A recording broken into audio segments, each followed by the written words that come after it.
Mike Cernovich. Of course, he's an introduction. Coming up in early September, he's launching his own broadcast daily, kicking off at 3 o'clock Central. And he's got a bunch of powerful new articles. He sent me one this morning that I'm going to pull up here in a second on screen for viewers. I'll give you the headline, where he kind of lays out a menu of the current battle, what's coming next, what his sources are saying. Everybody knows he really understands what's happening. He's also a filmmaker, producer. The new film being produced is Hoax, the media's war on truth. So we get into the White House battle first, what's happening with the riots, obviously staged, condoned, and allowed. Just incredible that even Fox News is admitting there was a stand-down order. Our reporters witnessed it. Or the North Korea thing. What do you want to tackle first, Mike Cernovich? I mean, there's so much to talk about. I think Trump's statement is a good starting off point because it shows how dishonest the media is. Trump did everything they wanted him to do. And now they're going, oh, well, it wasn't good enough. You should have done this. You should have taken questions. They're not honest people. So Trump is losing his way. Whoever's telling him to dance like a puppet for the media is giving him bad advice. Because they take that as weakness. His first statement was love each other, come together, all racism's bad. But both sides came looking for a fight. We need to investigate this. And look, the New York Times admit there was an order for a stand down. That is incredible. I mean, we had a stand down in Maryland where they were beating people, the Black Lives Matter. That's criminal, Cernovich. What do you think should be done? Well, yeah, they actually sent the alt-right guys into, and as you know, I have no love for those guys. They hate you. But they sent them into kill zones. So I've actually investigated what had happened, and I watched every stream. So here's what happened. The alt-right people had a permit. The Antifa did not. The police demanded that the alt-right people disperse because Antifa were committing violence and rioting, but the police didn't go after Antifa. Instead, they sent the alt-right guys into these choke points where they were attacked, and it was like melee warfare again, just like the Battle of Berkeley. And then, of course, violence is always ratcheted up. There were people in the streets with baseball bats from Antifa. You had massive fighting on both sides. But this is law enforcement. If I were the father of the daughter who was murdered, I would definitely be suing the police department and the mayor and everything for issuing that stand-down order. I should add, you're a successful lawyer in your own right. I mean, I'm no lawyer, but this is cut and dry. They ordered a stand down. The cops admitted it. They made people march through the gauntlet to put the two sides together. They were ordered to stand down and make this thing explode. Yes, and we've seen this happen. This happened at a San Jose Trump rally. It's happened in a Chicago. There's a whole pattern of this, which the fake news media doesn't want to cover. These stand-down orders are par for the course. And, in fact, that's why those alt-right guys would go into the events wearing shields and helmets and things because— By the way, this just in. The ACLU, it turns out, also called the police and confirmed it. They're not even hiding that they stood down. Mike, what do you think? Yes, exactly. And the ACLU had tweeted out that it was on both sides. The violence was Antifa. A woman journalist was actually assaulted yesterday by Antifa, these left-wing feral roving mobs that, of course, the fake news media will never call out or disavow. They're always counter-protesters, right?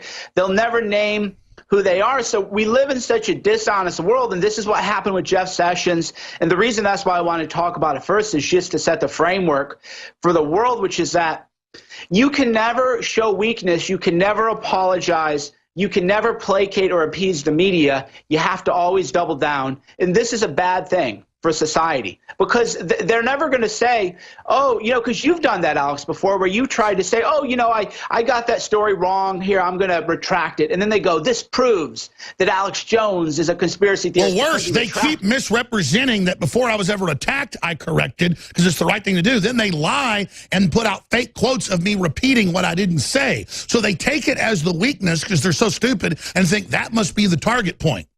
Yeah. Right. And now they're even trying to say, they're trying to accuse you of anti-Semitism when I just read Share Blue and Soros is going after you again. You've always said you have no time for this nonsense. And now they're claiming that you're talking about Jewish stuff and anti-Jewish stuff. They're really dirty. Hey, Mike, tell me this. How does Trump handle this? What does he do in the media to counter this? What do you think? Well, Trump made his statement today didn't move the ball downfield. What you have to do is you say, I disavow the KKK, I disavow the Nazis, and I call upon the media and the Democrats to disavow the Scalise shooting, the Family Research Council shooting. I call on them to join our pledge to disavow all political violence. And then that is how you prevent them. That's how you have to counterpunch. You always have to be aggressive, even when you're kind of doing what they want. And that was his big mistake. Is he should have said, I demand we all join a joint, because who's against the pledge against violence? So now you've taken the high road and you're forcing the enemy to assume your frame, but instead he went into the frame of the enemy and he got ambushed. And as you can see, they're just shooting at him even more.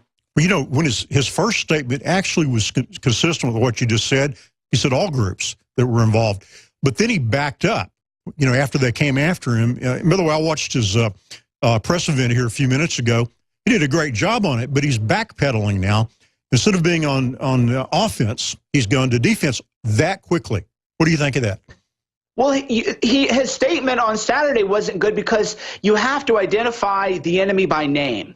You can't make a vague proclamation about both sides. You would have to say, I call on you. Alex Jones and I did this. We completely flipped Megyn Kelly and all those lunatics on their heads because we said, we disavow all political violence by anybody who reads us or watches us. We therefore call upon Jake Tapper, CNN, Brian Stelter, Megyn Kelly. We call upon them to stop promoting the Antifa pledge. and covering up their violence. Yeah.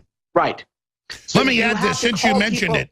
Since you mentioned it, I pointed out that when I would go protest the Klan and KKK, that clearly sometimes it came out they were federal agents, and sometimes that it was Southern Poverty Law Center groups and ADL and Jewish groups, and it'd be Jewish guys, you know, that don't look, you know, very Aryan, but, you know, look kind of like Howard Stern type guys, you know, doing it. And just like they caught the guy attacking the Jewish cemeteries and synagogues, and he was a Jewish left-wing guy. Now, they edited that out. Okay, you know, it's like saying if they said a black guy did something and I said, well, I saw a white guy running from the scene. It wouldn't be that I was being racist against whites, saying it looked like it's just crazy. And over again, they've caught leftist Jewish groups, just like earlier this year, they wanted Trump to decry attacks on Jewish centers, like he was involved in it.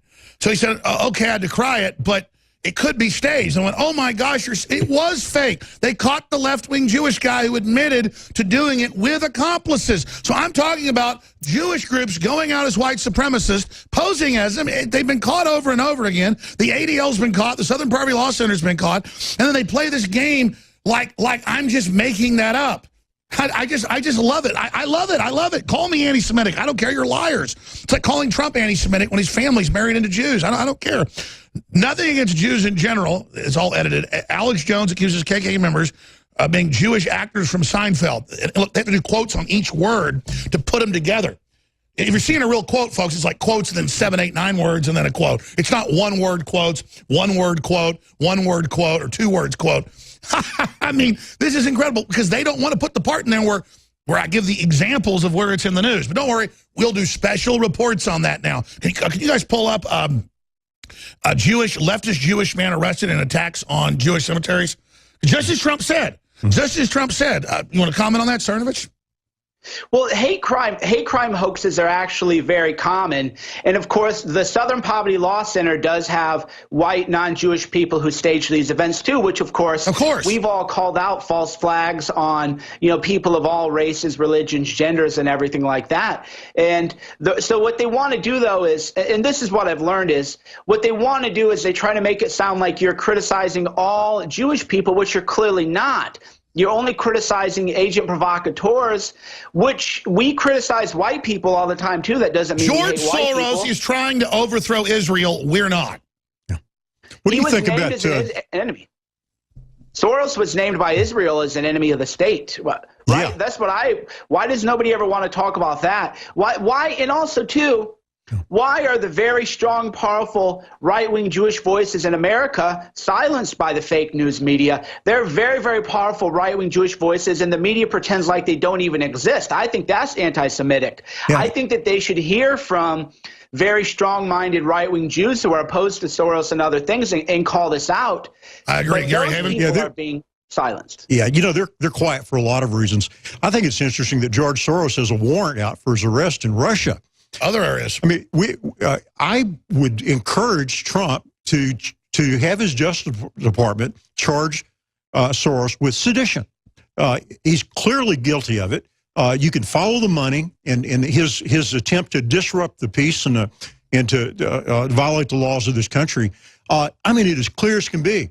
And what a message would that send to the enemies of this Constitution and our sovereignty if he had Soros arrested.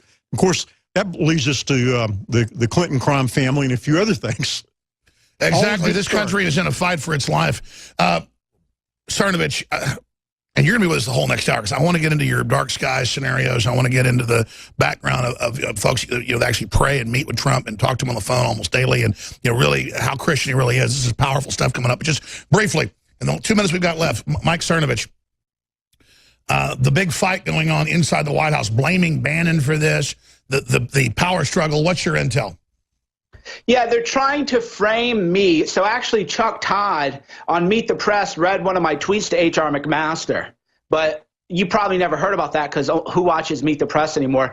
But Chuck Todd read my tweet to McMaster, and then Chuck Todd goes, he called me a self-described leader of the alt-right, when in fact, I have never called myself a leader of the alt-right. From day one, you don't even say the term alt-right. You're saying because they're going to connect you to racists. You've been saying since the term came out 9 months ago that you're not part of it.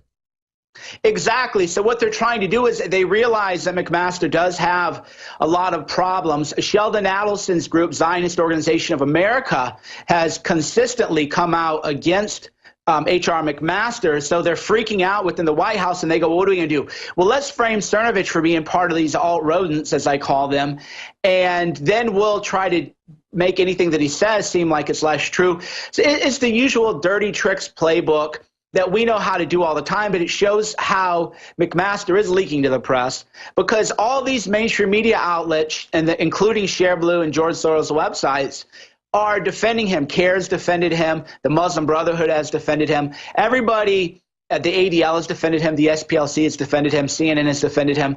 Everybody who wants Trump to fail is defending Trump. So now they're trying to smear me and frame me for the whole power structure you mean is defending McMaster, clearly showing he is the bad guy. And you're the first guy I heard that really, along with my listeners, singled him out and said, this is the bad guy. Yeah, exactly. That was the big underreported story. He flew under the radar. And so with the media now, they're trying to frame Bannon for whatever I do. Bannon, I don't do anything for Bannon. He's never given me any kind of instruction. And moreover, if he did, there are these people, they're lunatics, Alex, they're conspiracy theorists. I've even said, you and I, we don't even talk. And we should talk. Paul and I don't talk. None of us talk on the right because we're all so independent and free-minded that we don't coordinate on anything. And we should coordinate more. And that's probably why the left is so much stronger than we are in many ways, is because they are organized and we're all kind of on our own Exactly. island. Do you think they're going to be able to get Bannon out? Every day in that White House, anything can happen. So on any given day, who knows what could happen. Every day that Bannon's in there is a good day for America. But it's hard to predict things out from even 5 minutes. All right, Mike Cernovich, amazing. Talk to you soon. Thank you so much. He'll be hosting, obviously, some this week. We'll be right back with Gary Haven.